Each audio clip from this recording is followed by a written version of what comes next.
Салам радиосунда жаңылыктар.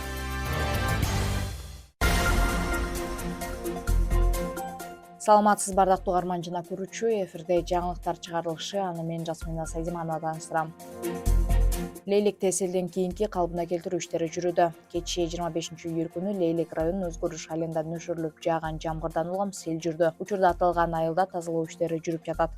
Бул тууралуу райондук бийликтен билдиришти. Ага ылайык сел суулары 2 турак үйгө, 1 короого кирип, 6 тармакка, 1 аялдаманы кум шагылга толтуруп салган. Ал эми Катыраң Өзгөрүш Чарбалык ички жолдун 6 чакырымынан болжолдуу 10 метр аралыгын сел суулары жууп кеткен. Азыркы тапта Өзгөчө кардарлар министрлигинин кызматкерлери номер 13-жол тейлөө ишканасы жана жергиликтүү тургундар менен тазалоо калыбына келтирүү иштери жүрүүдө. Ага 15 куткаруучу, 20 жергиликтүү жана 6 техника тартылган.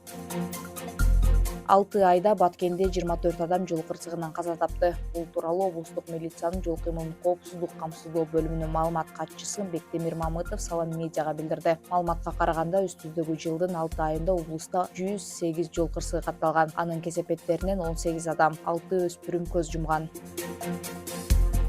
Баткенде 500 тонна мөмө жемишке ылайыкташкан муздатуучу кампа курулууда. Бүгүн 26-июлда Баткен районунда 500 тонна жемишке ылайыкташкан муздатуучу кампа куруу үчүн меморандумда кол коюлду. Бул иш-чарага облус башчысынын орун басары Тимур Мадияров, Good Neighbors International уюмунун өкүлү Шин Чонг Хён жана жергиликтүү жетекчилер катышты.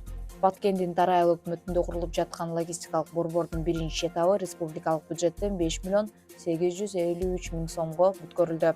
Курулуштун толук аякташы үчүн Good Neighbors International уюму 10 миллион сом, ал эми Дара айыл өкмөтү 3 миллион сом бөлдү. Долбоордун жалпы суммасы 18 миллион 853 миң сомду түзөт. 5 муздатуучу ишкананын 2 муздаткычы жыл аягына чейин ишке кирүүсү пландалып жатат. Бул логистикалык борбор жергиликтүү дыйкандардын мөмө жемиштерди сактоого жана экспорттоого чоң өбөлгө түзөт. Күндүн маанилүү чыгарылыштары мына ушулар болду. Кийинки эфирден амандашканча саламыңыз түз болсун.